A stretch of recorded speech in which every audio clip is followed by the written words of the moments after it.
નમસ્કાર વિદ્યાર્થી મિત્રો, આપનું હાર્દિક સ્વાગત છે આપની પોતાની YouTube channel Vedant coaching classes પર।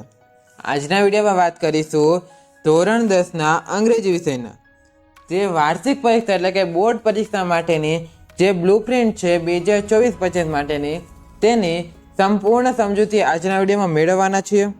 વિડીયો પસંદ આવે તો લાઈક જરૂરથી કરજો, તમારા મિત્રો સુધી પણ વિડીયોને શેર કરો જેથી તેઓ પણ આ વિડીયોનો લાભ લઈ શકે। આ ઉપરાંત હજુ સુધી આપણે સોશિયલ મીડિયા સાઇટ્સને ફોલો ન કરી હોય, ડિસ્ક્રિપ્શન બોક્સમાં લિંક આપેલી છે, ત્યાંથી ફોલો કરી શકો છો। વધુ સમય ન લેતા ચાલો વિડીયોની શરૂઆત કરીએ। ધોરણ 10 વિષય અંગ્રેજી બોર્ડ પરીક્ષા 2024-25 માટેની બ્લુપ્રિન્ટ। તો સૌપ્રથમ પ્રશ્નના પ્રકાર પ્રમાણે ગુણભાર, તો કે હેતુલક્ષી પ્રશ્ન 21 પૂછાશે જેના 24 ગુણ રહેશે। ત્યાર પછી અતિ ટૂંક જવાબી પ્રશ્ન એક પ્રશ્ન પૂછાશે જેના 3 ગુણ રહેશે। ત્યાર પછી ટૂંક જવાબી પ્રશ્ન તેમાં બીજો પ્રકાર 32 પ્રશ્ન પૂછાશે જેના 34 ગુણ રહેશે। ત્યાર પછી લાંબા પ્રશ્નો 3 પ્રશ્ન પૂછાશે જેના 13 ગુણ રહેશે। ત્યાર પછી લાંબા પ્રશ્ન તેમાં બીજો પ્રકાર એક પ્રશ્ન પૂછાશે જેના 6 ગુણ છે। આ રીતે કુલ 80 ગુણ તમારે પૂર્ણ થશે। ત્યારબાદ વિભાગ પ્રમાણે ગુણભાર જોઈએ, તેમાં સૌપ્રથમ વિભાગ એ એટલે કે મેઇન ટેક્સ્ટ પ્લસ પોયમ જેમાં પૂછાય છે તમારે, એટલે કે જેમાં ફકરા પરથી જવાબ પૂછાય છે, તેમજ શોર્ટ નોટ અને ટ્રુ ફોલ્સ પૂછાય છે તેમાં તમારે તે 23 ગુણનો રહેશે। ત્યારબાદ વિભાગ બી એટલે કે સેક્શન બી જેમાં સપ્લિમેન્ટરી રીડર તમારે હોય છે તે 8 ગુણનું પૂછાશે। ત્યાર પછી વિભાગ સી અનસીન, જેમાં અનસીન એટલે કે જે તમારે અલગથી પ્રશ્ન પૂછાય છે તે તમારે 9 ગુણનું પૂછાશે।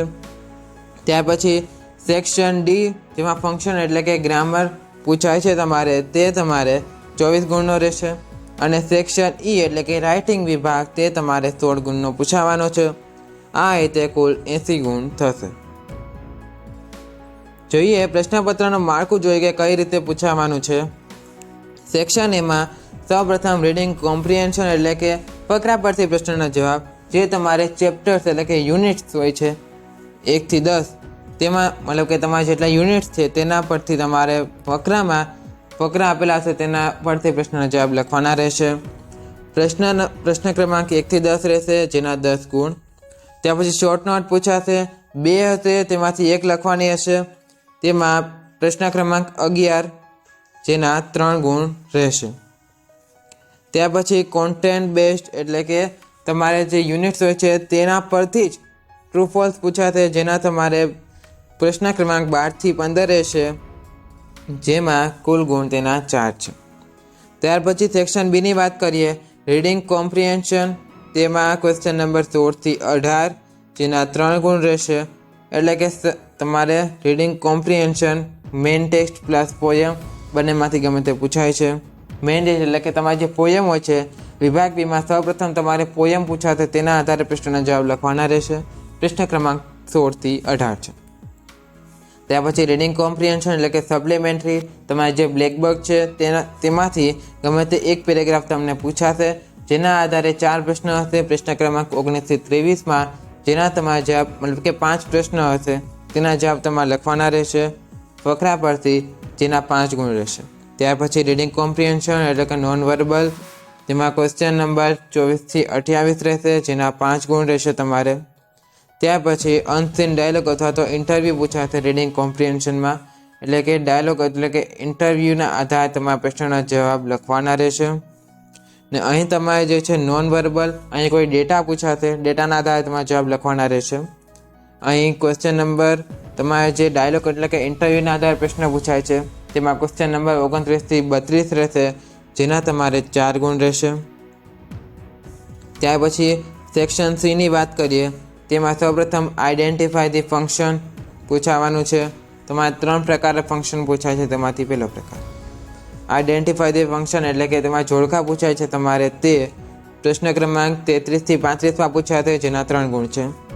ત્યાર પછી કમ્પ્લીટ ધી ડાયલોગ, જે સંવાદ પૂર્ણ કરવાનું છે તેમાં તમને રિસ્પોન્ડ ક્લુ આપેલો હશે ફંક્શનનો, ફંક્શનના આધારે તમારે જે છે ફંક્શન આપેલો હોય તેના આધારે સંવાદ પૂર્ણ કરવાનો રહેશે। MCQ બેસ્ડ પ્રશ્ન હશે જેમાં તમારે પ્રશ્ન ક્રમાંક 36 થી 38 રહેશે, જેના 3 ગુણ છે.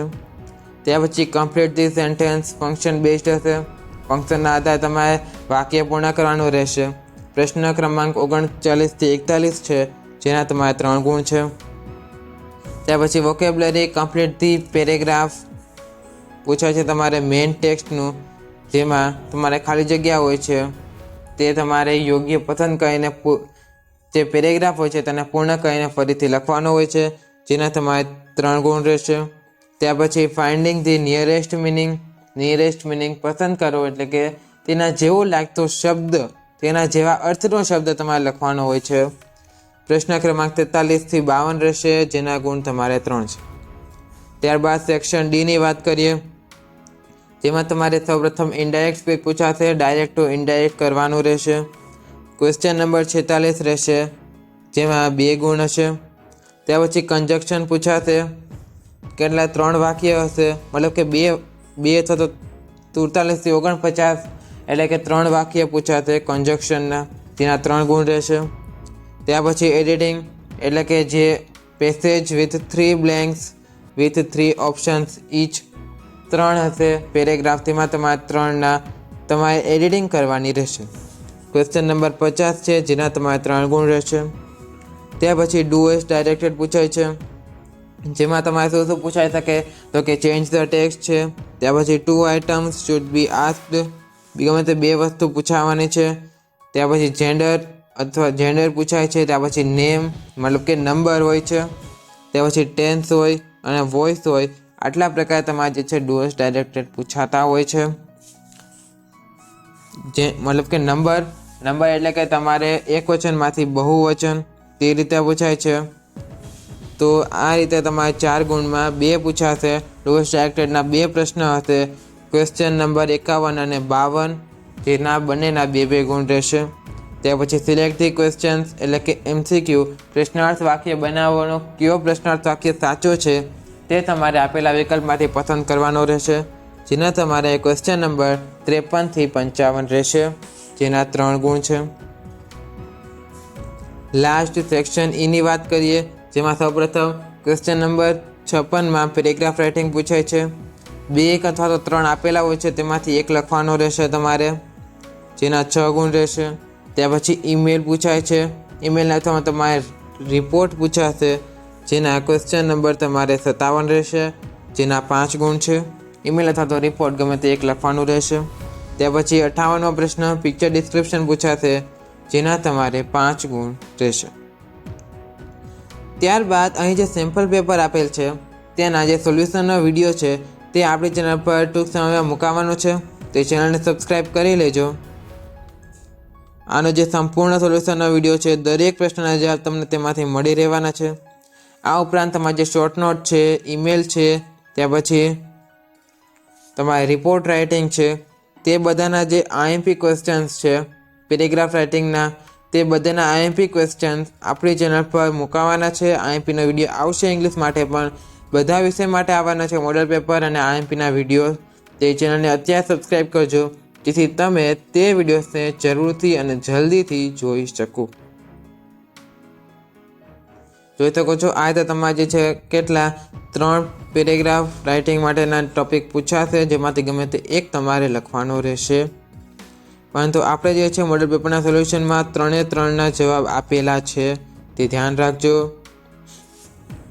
તો આ હતું તમારું ધોરણ 10નું ઇંગ્લિશ વિષયનું બોર્ડ પરીક્ષા માટેની જે બ્લુપ્રિન્ટ છે તે. વિડીયો પસંદ આવ્યો હોય તો લાઈક જરૂરથી કરજો. તમારા મિત્રો સુધી પણ વિડીયોને શેર કરજો, જેથી તેઓ પણ આ વિડીયોનો લાભ લઈ શકે. આ ઉપરાંત હજુ સુધી આપણે સોશિયલ મીડિયા સાઇટ્સને ફોલો ના કરી હોય, આ જે બ્લુપ્રિન્ટ છે તેની PDF ત્યાં મૂકવાની છે, અત્યારે જ ફોલો કરી લેજો. ડિસ્ક્રિપ્શનમાં લિંક આપેલી છે.